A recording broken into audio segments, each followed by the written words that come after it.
I thought we would have had a better turnout than this. I want everybody to know this is not a political event. This is a safety event that we are coming together for. To talk about the safety in Rockdale County, the drugs in Rockdale County, the increase in crime. I know that they said that the sheriff's office said he has not heard of an increase in crime, but based on a meeting that we had at the DFAC's office with was the Conyers Police and the GBI a few months ago, we found out that the methamphetamine labs are growing rapidly in Rockdale County. And for that reason, we know that safety, when drugs come in, we know that safety is at risk here in our county. And I also wanted the sheriff to address the protocol for when citizens call with issues, safety issues. I had an incident that happened to me, and I felt like I did not receive the outcome from the call to the dispatch, to the sheriff's office that I expected. So for that reason, I have an issue personally with safety in Rockdale County.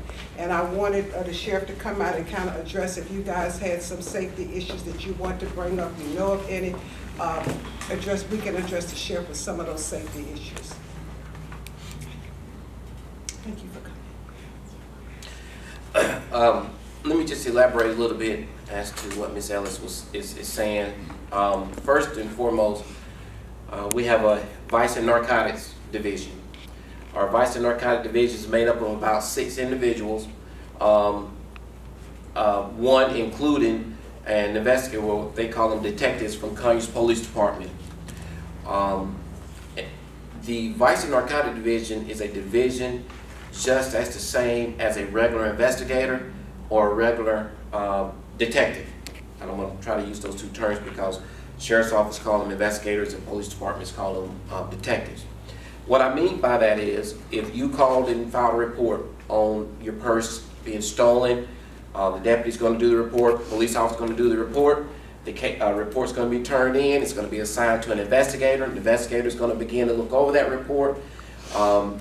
He or she is going to contact you and speak to you again about the report, just in case there was things that you discovered in between the time that the report was turned in up until the investigator received the report. They will begin to start, going through as to how they can solve that case. Whether it was stolen in the area where there are surveillance cameras, or was there witnesses that they can possibly locate, so forth and so on. When you talk about an investigation, you're talking about, if you think about the format of an investigation, you're talking about from the time it's called in, from the time that it's approved by a supervisor, and or possibly kicked back to that deputy saying you need to fix this and fix that. You need to think about the days that the deputy is working or officer's working and the days off that can delay the case from being assigned to an investigator and or detective. You got to think about the days that it takes for that commander of that criminal investigation division to look over it and assign it to the appropriate investigator and or detective, and then the detective or investigator getting it and combing through that report and begin their investigation. You're talking days, sometimes weeks. You have one investigator that is assigned anywhere from 15 to 30 something cases. I remember being in an investigation, I've had up to 40 something cases. When you have 40 cases and you're taking one, think about the time it takes for that investigator or detective to call that victim just to not receive another person on the other line. And he or she's got to leave a message. They call back.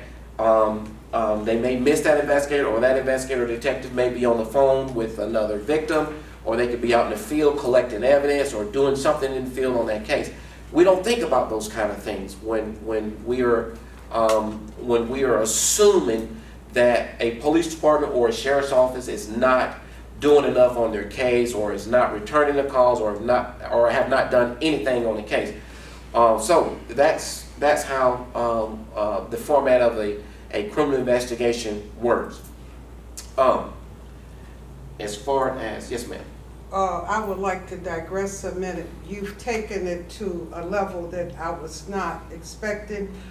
The protocol for emergency response, I know and I'm thinking a lot of people may know that the investigative stage is a little lengthier, but when I call 911 and I call for an officer to come because I feel unsafe, which was my incident, and that officer comes onto my street, he never comes into my driveway to assist me in getting safely into my home. I saw strangers across the street sitting on the curb. Okay, I waved the officer down. I waved him to follow me. He came down the street. I went to the cul-de-sac. He made a U-turn.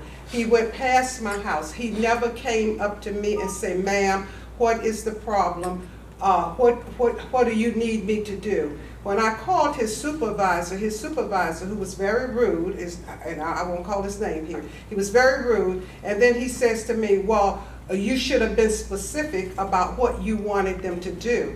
I think when I called the officer and say, "Sir, I'm feeling unsafe," or "Sir, something has happened," I think that there should be some type of protocol that the officer should immediately respond to that situation immediately. So I'm talking about kind of emergency situations, 911 responses. What is protocol for those kind of things? And then I was told he wrote a report that he investigated these two people who did not live there. If he asked for ID, did he want me to come out and see if I could recognize if they lived in the neighborhood? Where did you get that information from? We talked about this. You and I talked about the information about what? That they don't live there. I thought you told me that he stopped them and he asked them. Well, did he ask them for ID? They live at that residence. I told you that. No, you didn't tell me that, and I can tell you they don't live at that residence. Okay. Well, on that, Miss Ellis, I won't discuss your case in front of everybody, Okay. but what I will tell you is that you did talk to the supervisor. Your conversation with the supervisor was recorded. I told you that. I referred you to the captain. The captain talked to you. You wasn't satisfied with that. I talked to you, and I explained to you everything that I went back and listened to. You received an apology from the 911 center, who admitted that they erred. Now, I'm not in charge of the 911 center. There was some miscommunication between you and the 911 center, and I think the supervisor spoke to you about that, or no. Anyway, she apologized for that.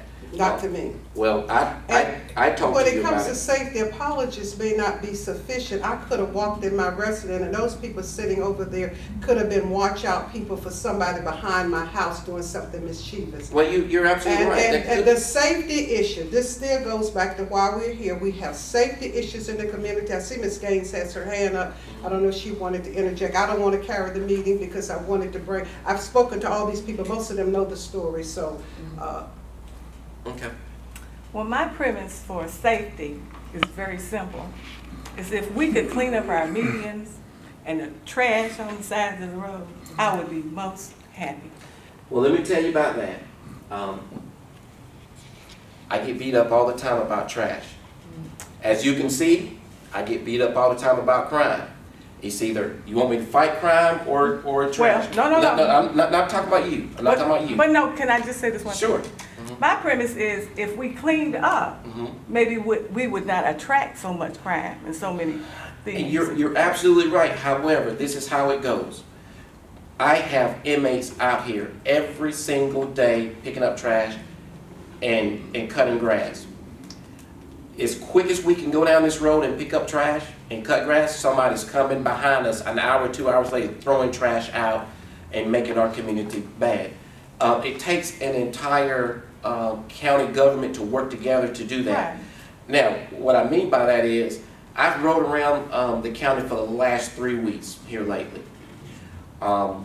In the last 3 weeks, I have not seen the first bush hog out cutting grass. But nobody has said anything to the county about that. But yet, those inmates are out here still cutting grass, still picking up trash, and they're going to continue to do it. They've done it from day one, since the day I've taken office. I've never taken them off the street, and they're going to continue to pick up trash and cut grass. So I completely agree with you, but we all got to work together. What I mean by that is not only me, but also the county government, Parks and Rec, to be quite frankly, who is actually responsible for that. Well, we truly need that, sir. You're absolutely And right. I'm just thinking, if we got that in place as a county, we probably would not, because we're not big as anything. So I can't even imagine people really wanting to commit crime in this little town. Because it looks like to me they could get caught in a second. Right. Well, just to address a little bit of what Ms. Ellis was saying, and some of what you're talking about, you know, Rockdale County is not immune to crime. Well, I wish I could wave a wand and say that we would never have crime, but what I can tell you is that I have the proven results to show that I've reduced crime in the last 3 years. I've shown those records. I report those records and those numbers to the GBI, FBI. We're growing. We have grown from, you know, about 82,000 to almost 90,000. And as long as there's population growth, we're going to have crime. But the most important thing to me is how tentative we are to that crime. And when I say we, meaning the sheriff's office and the police department and police chief, we are fighting crime. We're fighting as fast and as hard as we can. And I'm very appreciative of these deputies that are working out here every single day doing that. We've shown it, we're transparent about it, we put it out on Facebook about the arrest, the response that we're doing. Now, to address what Ms. Ellis is saying, one of the things that I encourage and that we probably need to, when I say we, not just the sheriff's office, but also the 911 center, is we probably need to be a little bit more transparent when it comes to education and putting information out as to when you call 911, a lot of people are thinking about when they call 911 whatever is going on at the time. And when you report a crime, that dispatcher is going to take that information and they're going to dispatch it out to us. And a lot of times they fail to ask, would you like to meet with a deputy? Would you like a deputy to come by and speak to you? Well, that's not my control. As much as we tell them, you would not believe the emails that we send to the 911 director about, you know, we need to get better in doing this, we need to do that, we need to do this, till we're blue in the face. We constantly speak with the fire chief. We you know, try to work out a system, a question system, where the sheriff's office present them the questions that we want them to ask so that we can clear up these confusions like what Ms. Ellis had. But we have not reached that point yet. That is the reason why I was trying to fight to get the 911 center. If you go back and look at the numbers of the calls that come into the 911 center, you will see the volume of the 911 calls, the larger volume of the 911 calls are law enforcement related. I'm going to say at least 80%, and the other 20% is split amongst fire EMS. But that was shot down. So we got to come to a common ground. When I say we, meaning the sheriff's office and the fire chief, and he's a good guy. So I'm not saying anything against him. He's a really good guy. We work well together. But he's also kind of in the middle because there's someone over him. But we have to come to a common ground to where we can come together and decide how these questions need to be asked. Whether it's extra training as to what the sheriff's office wants, or extra training to what they think is best for the 911 center. Does that make sense? Yes, sir. But Everybody? you know, sometimes citizens can help with those. You're right. You're right. Does the operator have to tell the deputy to stop and see somebody? I mean, can't they take it upon themselves to pull in the driveway and say hello or what the hell's going on? Well, it depends on how the call was generated to me. It depends on how the call is inputted in and sent to them as to what it say. If that deputy is going to get out of their car and go and meet with that complainant. Now, and forgive me for this, I can't, it's been a while since I looked at her case, but everything that she's saying has come to slight memory, and I recall her explaining that to me, and then when the deputy went around, followed you, and you went up in your driveway, to my remembrance, I believe that he or she, I can't remember who it was, had contact with the two individuals, which is one of the reasons why they did not immediately follow her up in the driveway. They went immediately to the two people that they spotted.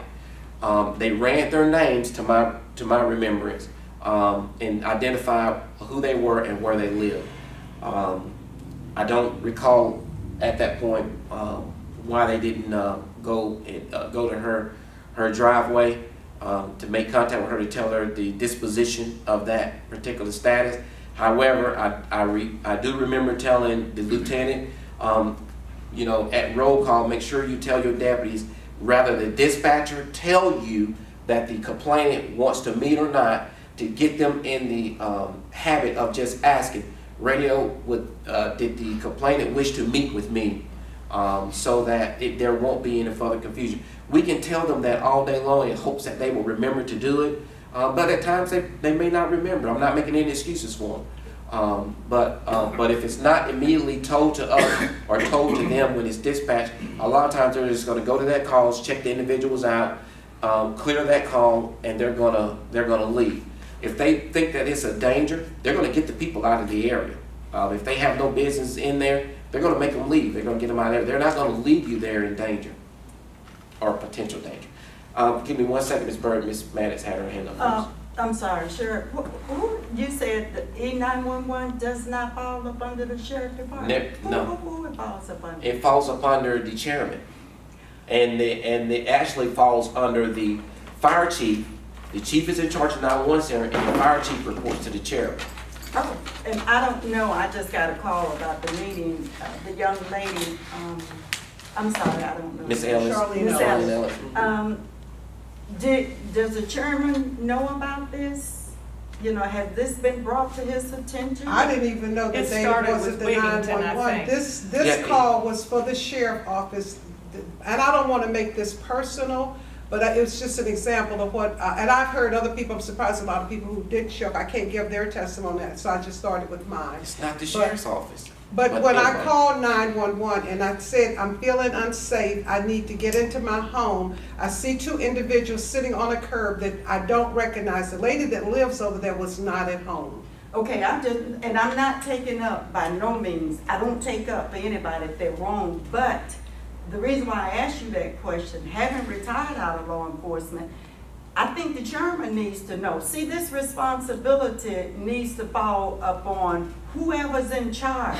If he doesn't know, he needs to know. When a citizen dial 911 for emergency, they don't know who the powers to be are. When we pick up that phone, 911, these entities should all be working together. I'm a common citizen just like you, and I don't know who you are, but I'm just a plain citizen that have concerns. And when I pick up the phone and call 911, I'm not educated as to what an officer's response is. I know that a fireman should come in, if there's a fire, put it out. I know that if you're sick, that the medical person would come in and do vital signs and different things. So I'm asking, what is protocol when you call 911 with a safety issue, which will include law enforcement is our safety, to serve and protect with safety. Right. And that's all I'm talking about. If they have a problem with the sheriff and the 911 people and all that, I think these people need to come together in a meeting, and I'm sure county officials get together and meet. That was my next point. I think you need, since it's your issue, and I don't mean to, it's not my issue. No, I'm talking about what safety is the happened. whole community's issue. I understand that, but what I'm trying to say is what we need to do as a community collectively, you know, instead of just pointing fingers at this person and that person, I personally hold everybody accountable, you know, from the top all the way down. And that's all I'm saying. Please don't take this personally. Okay, I you hear know. you. But I understand, because I've been a victim of crime also, so I know firsthand. Right. So, and I agree with you. Right. And I think if protocol, I see the other side. if there was protocol, and the citizens are aware of what protocol is, like he said, that 911 call did not come to him, it came to the emergency response center, and then they have to determine who gets it. I don't know all the details. Right. Let me just And clarify. until that's worked out, I mean, I think all of us are in limbo, and we may all suffer some misfortune as a result of the breakdown in this process. Yeah, let me just clarify. Even non-emergency calls go to the 911 center. It does. No calls go to the sheriff's office unless you call 770-278-8000. We don't receive Is any. that your emergency number as well? That's a No, that's a non-emergency non-emergency. number. It's just a sheriff's office number. It's for regular business. Any calls for service where you need service from law enforcement goes to the 911 center, rather it's an emergency call or a non-emergency call. I have no jurisdiction over that at all. But anyway, yes, ma'am. Okay. First of all, I have a son who lives in Douglas County, and he doesn't know anything about my battles here in Rockdale County. And I was with him in December, and I said, Scott, what's your trash issue out in Douglas County? He says, we have none. The sheriff keeps it up. Well, law enforcement, state law says law enforcement is responsible for the trash in any, yeah, there's a code and all that. Anyway, I'm just touching on that. Number one, you have had some responsible deputies in the last few months and some irresponsible, but let me tell you, you got a letter from me about Deputy Kyles coming to my house. He was wonderful. Came in the middle of the night. I heard someone out my window. It turned out to be a snake under the house. But he was wonderful. Jody, I've had Jody at my house, or I've caught her up here at the precinct, and 2 out of 3 times she was awesome. Now she would tell me she's not going to write a report about this. We'll wait and hear from the investigator, and the investigator would tell me what to do about my issue, and I don't even remember what it was. It was a long time ago. However, in February, I called 911 because one of my neighbors wouldn't do it, but she called me about the issue. We heard a gunshot on Buckeye Circle. It sounded to me, this was late at night, I was in bed, and it sounded to me like it was the house next door. But I've learned that you can't tell where those things are coming from, because I had what I thought was music coming in the middle of the night from next door. And I don't know, the cop never found that out. Never found it, to my knowledge. Anyway, I was never acknowledged about it. But the deputy came up my road, and my neighbors, about 3 of my neighbors and I were outside at the time. He drives up, and we're in the middle of the street. He drives up, and I tell him, yeah, I'm the one who called about the gunshot. It sounded like it came from next door, but I don't know. Well, he sat there, and he sat there, and I said, you know, there's a party going on up the street. He sat there, and he sat there. I said, do you want me to go up there and check it out? I mean, good grief. He never did go up. And eventually some big fancy Stingray drove by, and one of my neighbors said, that guy has a bench warrant. Well, the Stingray was long gone, but this guy turns in a driveway and goes and leaves. I don't know where the gunshot came from. May have been a firecracker that sounds like a gunshot. I understand there is that now. Never got anything out of that deputy. I never heard a report. I never saw him write a report. I never heard him do anything. So you're bound to have some good people, and you're bound to have some bad deputies. Well, I wouldn't necessarily, that's to me as a judgmental statement, because I wouldn't necessarily say that deputy's bad. You have to sit, you just described 3 different incidents. Well, technically 4. You described a party, gunshot, a guy with a bench warrant, 3 different incidents. So what's more important? What's more pressing? The gunshots. The thing I called about. The gunshots, which if he or she needs to determine if is target practicing, or is somebody being shot, or is it just out there random shooting? Which direction it's coming from? Even you just admitted that you said it sounded like it was coming next door, but you could not really determine where it was going. Exactly. So I mean, you know, it's darn if you do, darn if you don't.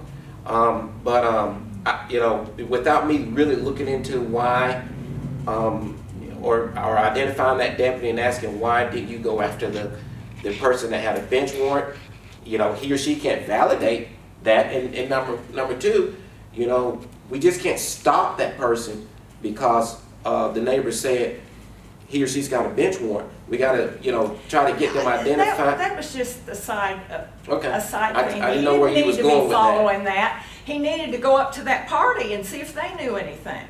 But instead I did after he left. Well, I mean, perhaps he did need to go to the party, but you know, I can tell you based on what it sounds like you're describing to me is that he or she was sitting there to see where, if they could hear the gunshots again and where it was coming from and so forth. But why they didn't go to the party, I don't know. You said it was back in February. I don't know why they didn't Well, go. remember, I'm a citizen, so I can judge whether someone's bad or good at their job. I never told you you couldn't, so I just said I just think that's a Thank you. judgmental statement without us knowing all the facts on both sides. But oh, you have a question? Yeah, I respect law enforcement. Most of my family's in law enforcement in California. I've been here 12 years. We came to Conyers, my husband, me, and my daughter, because it was small, and we wanted to be safe.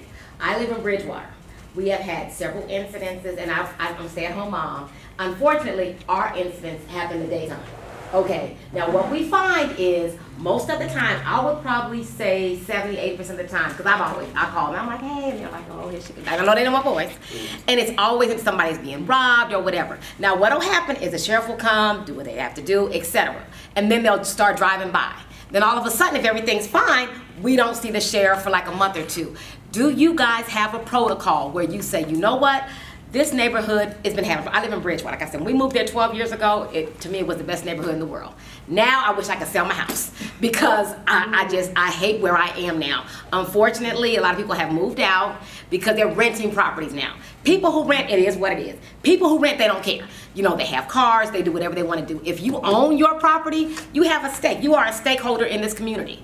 Okay, now my question to you is as far as protocol, like we've had a lot of robberies. I mean, I've talked to one of my neighbors like about a month or so ago. He told me, he's like, Kiki, I just want you to know, I didn't buy a dog, I didn't got 3 guns, I don't believe in the police, I'm doing what I need to do to protect my family. His house was broken into in the daytime. He is a teacher at Rockdale High School. This is a teacher. This is not like this is a teacher who is telling me he does not feel safe. He went and bought 3 guns and a big ass dog. Excuse my language.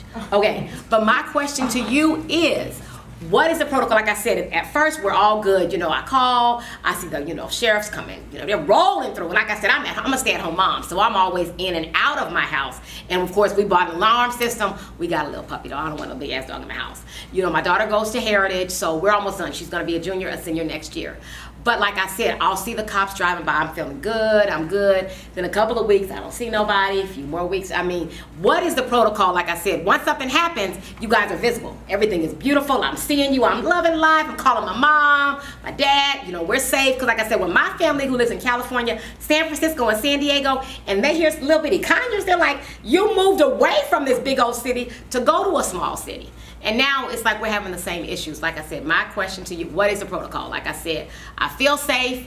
You know, you guys are driving by constantly. But then I guess you feel, okay, we ain't got to worry about them no more because nothing happened. So then we don't see a sheriff for a month or two. But like when it first happens, we see you guys every couple hours. I'm telling, because I watch. And I'm like, oh, we're good now. Every couple hours they're driving by. A couple of weeks go by. Every couple hours they're all through the neighborhood.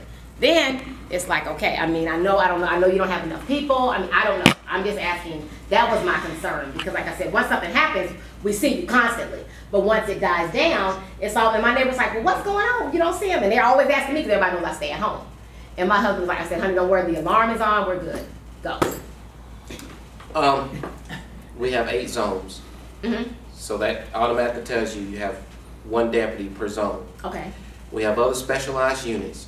You have a huge county. It's small, but huge It's county. small, right. When you talk about, when you got it, everybody needs to really think. You got to look at the big picture. Mm-hmm. I got you. You got this area complaining about there's a lot of speeding going on. We coming over here and hitting speeding. This area over here is complaining, I got speeding over here. When you coming here? Well, we need to work here, then we're coming over there. Well, I got speeding over there, you need to come over here. Okay, give us a few minutes, we'll be over there. Well, that's the same with calls. I wouldn't necessarily say, I wish I had my computer where I can look this up to probably show you that that's probably not accurate. There's not a set protocol. Here's why. Okay. we respond to calls for service. Sometimes deputies don't even get a lunch break because they're responding from call to call to call to call. We have accidents, as you can see, there's accidents all over the county. That deputy may get off that accident, and then we're dispatching this. We have sometimes calls holding, and so it just depends on the and when you see a patrolman come through your neighborhood. If there's some, I would not believe that there's not a time where a deputy don't go through a neighborhood if they can, if they have time. What I mean by time, based on their call volume. Right. They cross zones responding to calls, so you got to take all that into consideration. What I would have preferred you to do is, anytime you had that concern, do your own research. Say, you know what, let me contact the crime analysis guy or the sheriff's office in general to see, hey, how often do y'all patrol Bridgewater subdivision? A lot of times when a deputy patrols a subdivision, they'll do what we call a 1094 check. That's a business or resident subdivision check. It's just to put it on document that they're riding through that subdivision. Sometimes they may not do that check, but they're riding through there anyway. You know, there's times you may be in the restroom, you may be in the kitchen. You could have missed that deputy that came through there, and then when he or she went in there, they could have gotten dispatched to a call and had to come out of there to go to that call. So I wouldn't necessarily say that they're not coming in your neighborhood for a month.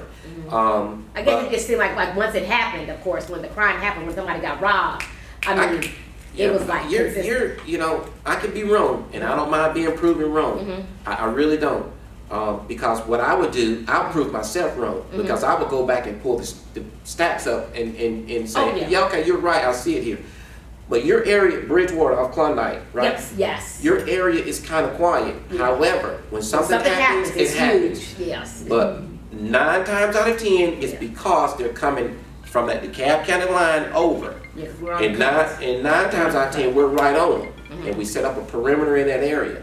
I remember a couple of incidents you just had some one, months ago. yes, and they were all in that, and I did area. appreciate that, because there was a ton of sheriffs right there, and nobody was able to go in and out of the caught them. I believe we yeah, caught you guys them. did, you did. And it's just unfortunate, you know. But here's what I want you to try to minimize if you can. Don't say Rockdale County is bad, because remember what I said. You're on the DeKalb County line, and I'm not frowning on any county. I'm just saying you're on that county line, which is easy access in, easy access out, and a lot of times they're coming in and they can hit right out of the area, out of the county. But that's just really criminals coming in and going out. It's not necessarily Rockdale County that's got the issue. It's others that's coming over and bringing issues here and taking it away, so to speak, if that makes sense. But there's no set protocol. It's just that we do routine patrol, and that zone deputy is responsible for everything that goes on in that zone. They're responsible in patrolling and cover much of their zone as possible.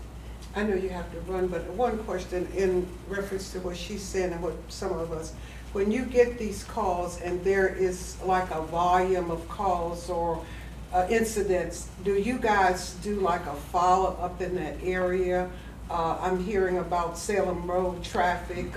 How is that, the crime over in that area, not traffic, but the crime is the area over on Salem Road. How is that being monitored? I don't know if you guys are controlling the situation over there. I don't know if that's the correct word to use, but what's going on in those high crime areas where you are receiving calls? I would be interested to know who's talking about. I don't even want to know who they are. I would be interested to know who's talking about the crime in Salem Road, and I'll tell you why. Was it a month ago or 2 months ago? How long ago was it? We heard these same issues. Okay. And we pulled the stats up in the Salem Road area. I had these deputies right here in their division. I said, you conduct a flyer and you go past it to every last one of them business owners who was supposedly talking about the crime issues in that area. Prior to me doing that, I contacted my Vice and Narcotics Division, and I put up surveillance in that area, and I think we surveillanced that area for like 2 months. Particularly because there was a report of drug activity in a certain area. We had cameras up. They didn't even know. Those business owners didn't even know we had cameras up. We had cameras up. I had undercover deputies sitting in regular cars watching it for hours, days after day, for weeks. and we saw no drug activity. Well, let me just say, when I say drug activity, I'm talking drug sales, drug deliveries. The only thing that we saw is possibly recreational smoking by a couple of individuals. When I say recreational, mean that someone was smoking possibly marijuana or suspected marijuana. So after receiving that large intel, that's when I had them make flyers inviting the public out to a meeting here in this building. They was on foot and went and passed out these flyers. You know how many people showed up? One.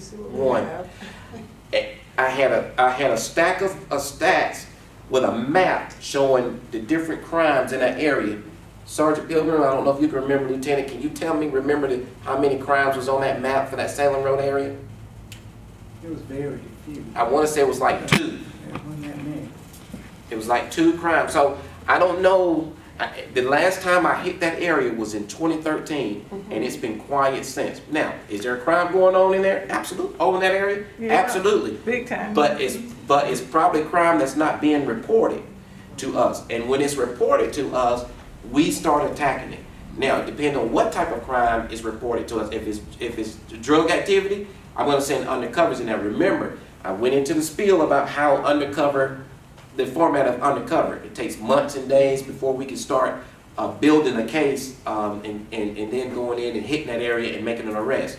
But if it's crimes like Ingles and these other stores are routinely getting shoplifters coming in there and stealing, we're going to send marked cars over in there until we can either catch them in progress or be in that area when it's called in so we can catch the individuals that committed that crime.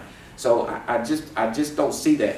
Now, to answer your question, we have a crime analysis division who monitors crime in Rockdale County, in the entire county.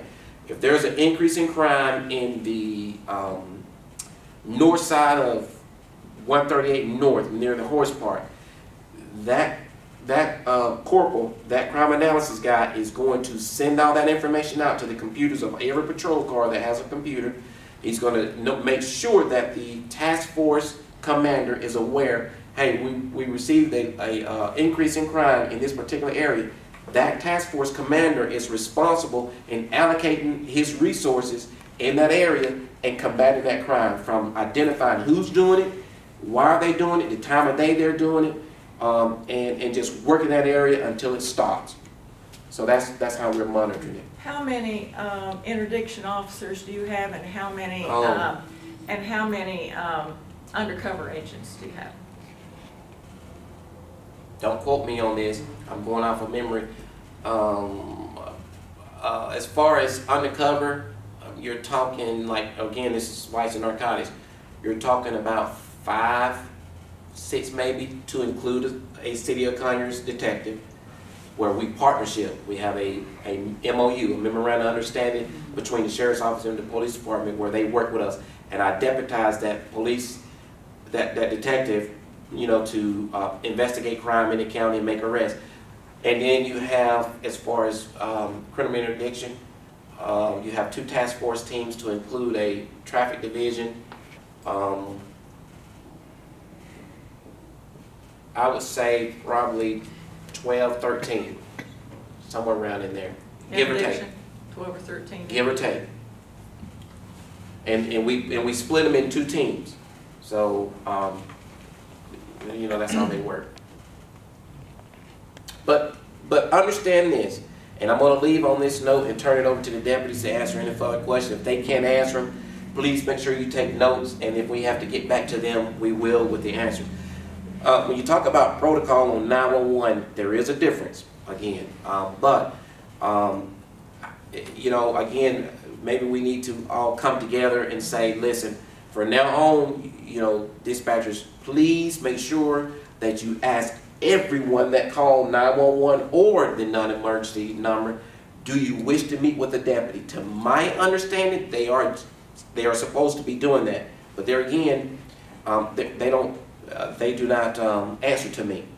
But most of the time, and common sense to me should be, you know, hello, you know, this is operator blah, blah, blah, can I help you? And then, you know, you report whatever you're reporting. There's a suspicious person out here. Can you send a deputy out here to check them out? We have one en route. But instead of saying you have one en route and then disconnected with them, they should say, we have one en route, would you like to meet with the deputy? That's, again, that's something I guess I need to address the fire chief on and to bring him your concerns. But I remember explaining that to you that they report to the fire chief.